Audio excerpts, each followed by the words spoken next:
कुछ लोग कहते हैं लंका सोने की थी, है ना, कहते हैं। अच्छा, सब लोग विचार करके तभी तो मैं कहता हूँ कि सोच लेना चाहिए कि ये बात सत्य है या असत्य है। हम लोग लकीर के फकीर बने रहे। वेलकम टू जीजस न्यूज़ तक में आप सभी का बहुत बहुत स्वागत करता हूं। मैं मानचंद भारती आज बात करने वाला हूं हिंदू धर्म ग्रंथ को लेकर के, चाहे वो कोई भी वेद हो, पुराण हो या फिर मनुस्मृति हो या फिर रामायण हो। ये सब एक काल्पनिक है मेरे प्रियो, इसे बहुत आसानी से सिद्ध किया जा सकता है। इसमें बहुत ज़्यादा कुछ नहीं है। जब हम रामायण की बात करते हैं, आज यहाँ पर मैं रामायण की बात करूँगा, ना कि मैं यहाँ पे राम जिसे मानते हैं भगवान, वो एक कथा, एक काल्पनिक व्यक्ति है मेरे प्रियो। वो कोई भी ना ही राम ने जन्म लिया था। वो आने वाली वीडियो जो होगी उसमें मैं आपको बताऊँगा कि वो राम को कौन था, जिसमें मैं आपको आगे बताऊंगा। आज बात करता हूं रामायण के बारे में। रामायण में जो आपसे झूठ बोला गया है, दलित लोगों को, SC ST लोगों को, OBC के लोग, माइनॉरिटी के जितने लोग हैं, उनको आज से नहीं सदियों से बेवकूफ़ और पागल समझा जा रहा है। उन्हें हिंदुत्व के नाम पर आज भी गुलाम बना करके रखा गया है मेरे प्रियो। ये बात हमें आज बेहद जानना जरूरी है। यदि आज इस वीडियो को अंत तक आप देखेंगे तो ये आप जान जाएंगे कि जो काल्पनिक कथाएं हैं, जो रामायण को लेकर के आज हम देखते हैं, उत्तरी ध्रुव को देखिए रामायण को, उसमें आपको कुछ दूसरा पढ़ने को मिलेगा। दक्षिणी ध्रुव को देखिए, जितने भी रामायण हैं, रामायण एक नहीं है, 3, 4 और 5 रामायण हैं। तो मेरे प्रियो, आप किस पर विश्वास करेंगे? उत्तर, दक्षिण, पूरब, पश्चिम, किस पर विश्वास करेंगे? जितने भी रामायण हैं आप उस पर, मैं कह दूं, किस पर विश्वास करेंगे आप? पहले तो एक सवाल यही आता है कि ये कथा एक काल्पनिक है, जो अपने अपने समय के अनुसार अपने अपने लोगों ने, ब्राह्मण और मनुवादी लोगों ने इसे रचा और लिखा, और हिंदुओं को गुलाम बनाए रखने के लिए इन्होंने ऐसा कदम उठाया। अब बात करते हैं। एक रामायण कहती है कि हनुमान के पूंछ थी, और एक रामायण कहती है, वही रामायण जिसमें रामायण कहते हैं कि हनुमान की पूंछ थी, वही कहता है कि रावण के 10 सिर थे। अब यहीं पे अभी मैं बताऊंगा आपको। और यहीं पर एक जो और सवाल आता है हमारे पास कि सोने की लंका थी मेरे प्रियो। पहला सवाल हम देखते हैं, जो कि एक रामायण बताती है कि ये सब चीज़ थे।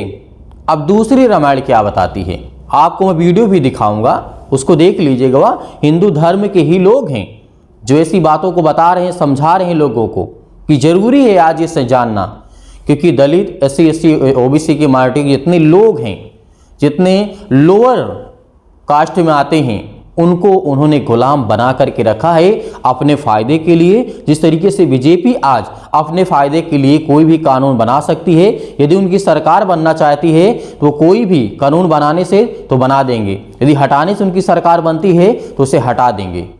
उसी तरीके से ब्राह्मण लोगों ने, मनुवादियों लोगों ने आज से नहीं सदियों से लेकर के हमारे दलित, SC ST OBC के लोगों के ऊपर अत्याचार करते आए हैं। उनको पहले तो शारीरिक रूप से गुलाम बनाए थे, उसके बाद इन्होंने मानसिक रूप से आपको गुलाम बना दिया है। बात करते हैं नंबर 1, सोने की लंका थी। मान लेते हैं कि सोने की लंका थी। अब मैं आपको सोना देता हूं, आप उसमें आग लगा करके दिखाइए। क्या सोने की लंका, क्या सोना जल सकता है? एक सोचिए, एक थिंकिंग, आपने जो आपके दिमाग में जो विचार हैं, आप उसको सोचिए। क्या उसमें आग लगाया जा सकता है? क्या वो जल सकती है? कभी भी नहीं मेरे प्रियो। अब वहीं पर दूसरी रामायण जो है, यहां पर सोने की लंका के बारे में क्या कहती है कि वो सोने की नहीं, वो सोने की थी। वो मतलब स्लिप, जिसे हम बोलते हैं सोने के लिए, से हम घर होता हमारे लिए सोने के लिए, उसी तरीके वो सोने की लंका नहीं, वो सोने की थी। पहला झूठ इन्होंने इस तरीके से रचा है। अब दूसरा, हनुमान जो था उसके कहते हैं कि पूंछ थी। ठीक है, मान लेते हैं कि पूंछ थी। ये बताइए, किसी व्यक्ति के शारीरिक रूप में, यदि मैं कहता हूं कि मान लीजिए किसी व्यक्ति के पूंछ है, और यहां तक कि पूंछ को यह दर्शाया गया है कि वो चाह लेते थे तो कितनी भी लंबी कर देते थे। ये मूर्ख और पागल बनाने वाले इंसान जो आज पृथ्वी पर हैं, जो भारत देश के ब्राह्मण और मनुवादी लोग हैं, पहले आप सोचिए, यदि पूंछ होती किसी इंसान को, वो सोता कैसे सोता? वो मुंह के बल सोता या पीठ के बल सोता या लेफ्ट या फिर राइट, कैसे सोता? तो यहां पर भी एक क्वेश्चन है कि यदि उसके पूंछ थी तो कैसे सोता था? यदि वहीं पर अब ये दूसरी रामायण जो बता रही है कि कहती है, दूसरी रामायण जो बात करता हूं मैं, वो कहती है कि हनुमान के जो पूंछ थी वो ये वाली पूंछ नहीं, जो पीछे पूंछ थी, लोग उसको पूछते थे। क्या? वो रामायण बताती है कि लोग उसे पूछते थे, पूंछ थी, लोग उसे जानना चाहते थे, उसके बारे में जानते थे। तो ये रामायण बता रही है।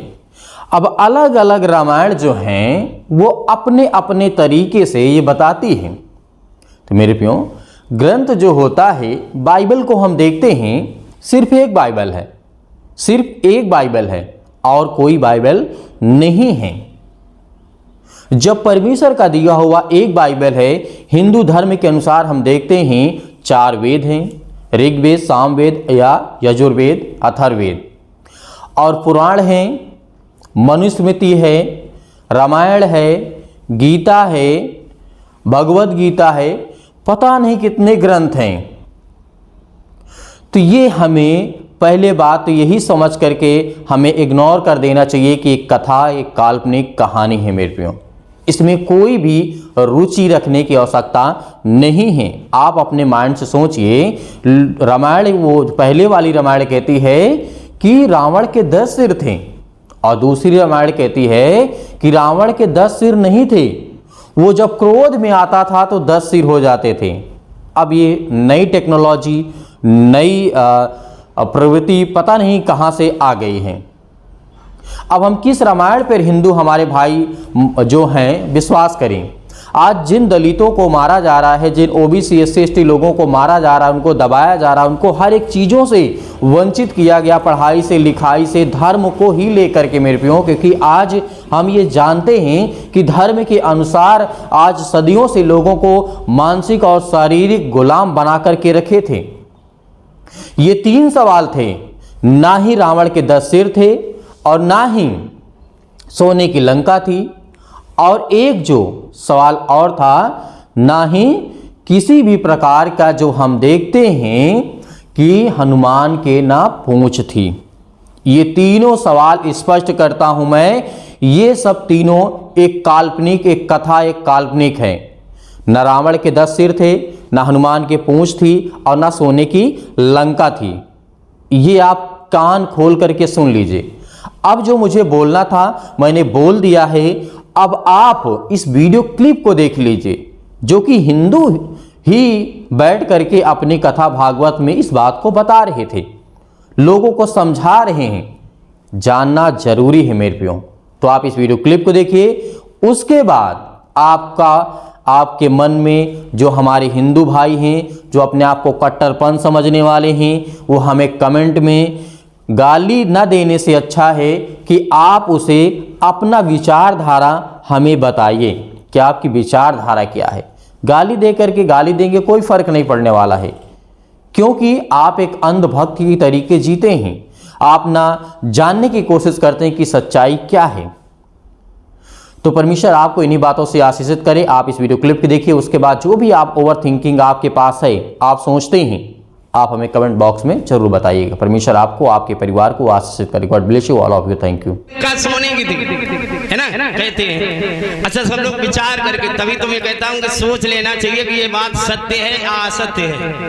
हम लोग लकीर के फकीर बने रहे। एक विद्वान कहता है, अगर लंका सोने की थी तो जल कैसे गई? फौजी चचा, अच्छा जलना सोना अभी लाओ, अभी जला के दिखाओ, कभी जलेगा, कभी नहीं जलेगा। एक रामायण वाला इस बात का खंडन कर रहा है और वो ये कह रहा है कि लंका सोने की नहीं, सोने की थी। वो अपनी रामायण में कह रहा है कि लंका सोने की नहीं, सोने की थी। और वो लिख रहा है कि लंका जली नहीं जल गई थी। और कुछ लोग कहते हैं, अच्छा ये एक बड़ी समझदारी की बात है, कुछ लोग ये कहते हैं हनुमान जी के पूंछ थी, है ना, कहते हैं ना, दिखाई भी जाती है। लेकिन एक मैं नहीं कुछ कह रहा हूँ, रामायण वाला कह रहा है। आप लोग ये सोचे शास्त्री जी कह रहे हैं, मैं नहीं कह रहा हूँ। वो रामायण वाला इस बात का खंडन कर रहा है, अरे हनुमान के यहाँ पूंछ होगी। परिचय जी, अगर यहाँ पूंछ होगी, मान लिया तुम अपने पूंछ लगाओ, फिर ऐसे कबूना पर पाए हनुमान जी, एक थोड़ी समझदारी की बात है। वो रामायण वाला लिख रहा है कि हनुमान के भी पूंछ नहीं पूंछ थी। ध्यान से समझना, बात ही में अर्थ है। वो रामायण वाला लिख रहा है कि हनुमान के भी पूंछ नहीं पूंछ थी, और लंका जली नहीं जल गई थी, और लंका सोने की नहीं सोने की थी। अच्छा, सब बातों का अर्थ वो रामायण वाले दूसरे रामायण से हम आपको बता रहा हूँ, ये रहा तुलसीदास का। लेकिन अब वो रामायण वाला कह रहा है अपनी बात, सत्य हो तो खूब मंथन करना उस बात पे। वो कह रहा है राजा रावण के 10 और 20 भुजाएं थी, लेकिन वो हर समय नहीं रहती थी। क्रोध में जब आता था